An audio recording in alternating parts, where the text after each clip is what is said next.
CITU జిల్లా ప్రధాన కార్యదర్శి పి తేజేశ్వరరావు, ఎస్ఎఫ్ఐ రాష్ట్ర అధ్యక్షుడు పి రామ్మోహన్ రావు పిలుపునిచ్చారు. ఫిబ్రవరి 12 దేశవ్యాప్త సమ్మె సందర్భంగా ఉదయం 6 గంటల నుండి సమ్మెలో పాల్గొన్న పారిశ్రామిక కార్మికులు చిలకపాలెం నుండి ఎచ్చెర్ల వరకు మరియు శ్రీకాకుళం జిల్లాలో సూర్యమహల్ జంక్షన్ నుంచి 7 రోడ్ల జంక్షన్ వరకు భారీ ర్యాలీ అనంతరం బహిరంగ సభ నిర్వహించారు. ఈ సందర్భంగా వారు మాట్లాడుతూ, కార్మిక వర్గం తరతరాలుగా పోరాడి సాధించుకున్న 44 కార్మిక చట్టాలను, 4 లేబర్ కోడ్లను బీజేపీ తెచ్చి కార్మిక వర్గాన్ని కట్టు బానిసలుగా చేసిందని వారు విమర్శించారు. యాజమాన్యాలు యథేచ్ఛగా దోపిడీ చేసుకోవడానికి అవకాశం కల్పించిందని విమర్శించారు. బీజేపీ తెచ్చిన లేబర్ కోడ్స్కు మన రాష్ట్రంలో తెలుగుదేశం, జనసేన మద్దతివ్వడం దుర్మార్గమైన చర్య అని విమర్శించారు. యూపీఏ గవర్నమెంట్లో వామపక్షాలు పోరాటంతో సాధించిన ఉపాధి హామీ చట్టాన్ని బీజేపీ ప్రభుత్వం వీబీజీ రామ్జీ పథకాన్ని తెచ్చి ఉపాధి హామీ చట్టాన్ని నిర్వీర్యం చేసిందని విమర్శించారు. నూతన విత్తన సవరణ బిల్లు రద్దు చేయాలని డిమాండ్ చేశారు. స్కీమ్ వర్కర్ని కార్మికులుగా గుర్తించి కనీస వేతనం 26,000 రూపాయలు ఇవ్వాలని, కాంట్రాక్ట్ కార్మికులందరికీ రెగ్యులర్ చేయాలని, పాత పెన్షన్ అమలు చేయాలని డిమాండ్ చేశారు.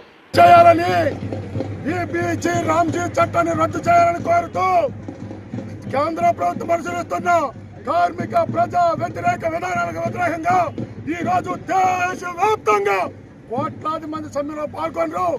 ఈ శ్రీకాకుళం జిల్లాలో అటు పైడిభీమవరం నుండి ఇటు ఇచ్చాపురం వరకు వేలాది మంది కార్మికులు ఇవాళ రోడ్ల మీద జెండాలు పట్టుకొని ఈ విధానాలకు వ్యతిరేకంగా నిరసన తెలియజేస్తారు. ఈ రోజు కేంద్రంలో బీజేపీ ప్రభుత్వం లేబర్ కోడ్లు తెచ్చి తెచ్చిన దాన్ని ఇవాళ తెలుగుదేశము అలాగే జనసేన మద్దతు ఇవ్వడాన్ని ఇవాళ తీవ్రంగా మేము ఖండిస్తాం. ఇది ఒక దుర్మార్గమైన చర్య. కార్మిక వర్గం తరతరాలుగా పోరాటం చేసి ఆత్మ బలిదానాలతో సాధించుకున్న 44 కార్మిక చట్టాలను 4 లేబర్ కోడ్లుగా తెచ్చి ఈవేళ పని హక్కు, సమ్మె హక్కు, బేరసారాల హక్కు లేకుండా ఇవాళ యాజమాన్యాలు యథేచ్ఛగా దోపిడీ చేసుకునే విధంగా ఇవాళ చట్టాలు తీసుకొచ్చింది. ఇది దుర్మార్గమైన చర్య. అందుకోసమే ఈ విధానాలకు వ్యతిరేకంగా ఈ రోజు ఈ జిల్లాలో డైమండ్ పార్క్ నుంచి ఇక్కడ శ్రీకాకుళం మున్సిపల్ గ్రౌండ్ వరకు భారీ ర్యాలీ బహిరంగ సభ జరుగుతుంది. ఇప్పటికైనా బీజేపీ ప్రభుత్వం విధానాలు ఉపసంహరించకపోతే భవిష్యత్తులో తీవ్రంగా పోరాటం చేస్తామని హెచ్చరిస్తున్నాం. పూడి కిరణ్ కుమార్, శ్రీకాకుళం జిల్లా యువజన కాంగ్రెస్ అధ్యక్షుడు.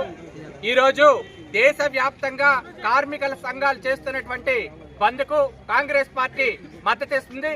ఈరోజు 10 ఆర్గనైజేషన్స్ కలిపి దేశవ్యాప్తంగా బంద్ చేస్తున్నాయి. దీని యొక్క ప్రధానమైనటువంటి కారణం ఏంటంటే, ఏదైతే కార్మిక సంఘాల హక్కులు ఉన్నాయో ఈ రోజు బీజేపీ పార్టీ, మోదీ ప్రభుత్వం దాన్ని పూర్తిగా ఉల్లంఘిస్తుంది. ఉపాధి హామీ పథకం పేరు మరి బీబీజీ రామ్జీ చట్టంగా పునరుద్ధరించడం కూడా, ఆ విధంగా చేయడం కూడా కాంగ్రెస్ పార్టీ మరియు అఖిలపక్షం పూర్తిగా ఖండిస్తుంది. మరి అంతేకాకుండా ఈరోజు కార్మికులకి ఇవ్వాల్సినటువంటి కనీస వేతనాలు ఇవ్వాలని, వాళ్ళ యొక్క హక్కులు ఏవైతే ఉన్నాయో వాటన్నింటిని కూడా పూర్తి స్థాయిలో చేయాలని, పార్లమెంట్ లో బిల్ తీసుకొని రావాలని కాంగ్రెస్ పార్టీ పక్షాన మేము డిమాండ్ చేస్తున్నాం.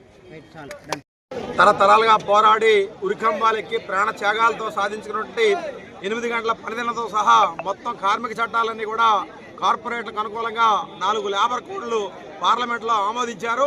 ఈ పార్లమెంట్లో చేసిన లేబర్ కోడ్స్కి మన రాష్ట్రంలో ఉన్న తెలుగుదేశం, బీజేపీ, కాంగ్రెస్, జనసేన, వైఎస్ఆర్ పార్టీలు కూడా మద్దతు ఇచ్చాయి. కేవలం వామపక్ష ఎంపీలు 8 మాత్రం వ్యతిరేకించారు. ఈరోజు 1886లోనే చికాగో నగరంలో పెద్ద ఎత్తున కార్మిక వర్గం పోరాడి ప్రాణ త్యాగాలతో సాధించినటువంటి 8 గంటల పనిదినాన్ని 12 గంటల పనిదినంగా మార్చారు. అలాగే ఈరోజు దేశవ్యాప్తంగా స్కీమ్ వర్కర్తో సహా కార్మికులందరికీ కనీస వేతనం 26,000 అమలు చేయాలని కోరుతుంటే ఈరోజు పార్లమెంట్లో రోజుకి 178 రూపాయలు జాతీయ కనీస వేతనంగా ప్రభుత్వం ప్రకటించడం ఎంత దుర్మార్గం. 178 రూపాయలతో ఒక పార్లమెంట్ సభ్యుడు ఏమైనా నెల రోజులు బ్రతికి జీవించగలడని చెప్పి మేము సవాల్ చేస్తున్నాం. అంటే ఈరోజు కార్మికుల తాలూకా సమస్యలు ఏవి పట్టించుకోకుండా కార్పొరేట్లకు అనుకూలంగా మొత్తం కార్మిక చట్టాలన్నీ కూడా మార్చేసి కార్మికులు గురితాలాంటి లేబర్ కోడ్స్ రద్దు చేయకపోతే భవిష్యత్తులో తీవ్రతరం పోరాటాలు చేస్తారనే ఉద్దేశంతోనే ఈరోజు దేశవ్యాప్తంగా ఇచ్చిన సమ్మె పిలుపుకి ఉదయం 6 గంటల నుంచి ఈరోజు నాగార్జున ఎగ్రికమ్, శామ్ పిస్టన్స్, అలాగే స్మార్ట్ కమ్ అనేక ఇండస్ట్రీస్ లో 6 గంటల కార్మికులు సమ్మె మోగించి వీధుల్లోకి వచ్చి లక్షలాది మంది ఈరోజు అన్ని జిల్లాల్లో కూడా పోరాటం చేస్తున్నారు. ఈపీఎస్ కనీస పెన్షన్ 9,000 అమలు చేయాలి. అలాగే అంగన్వాడీ, ఆశా తదితర స్కీమ్ వర్కర్లందరూ కూడా పర్మనెంట్ చేయాలి. భవన నిర్మాణ కార్మికుల ద్వారా సంక్షేమ బోర్డుని మళ్ళీ పునరుద్ధరించి భవన నిర్మాణ కార్మికులకు కూడా సంక్షేమ పథకాలు అమలు చేయాలి. వీటితో పాటు కార్మిక చట్టాలతో సహా మార్చిన వాటిని యథాతథంగా కొనసాగించాలి తప్ప లేబర్ కోడ్ రద్దు చేసే వరకు కూడా ప్రభుత్వం వెనక్కి వెళ్లే వరకు కూడా కార్మికులు వెనక్కి తగ్గరని చెప్పి భవిష్యత్తులో ఇదే స్ఫూర్తితో ఐక్య పోరాటాలు ఉధృతం చేస్తామని చెప్పి కేంద్ర ప్రభుత్వాన్ని హెచ్చరిస్తున్నాం.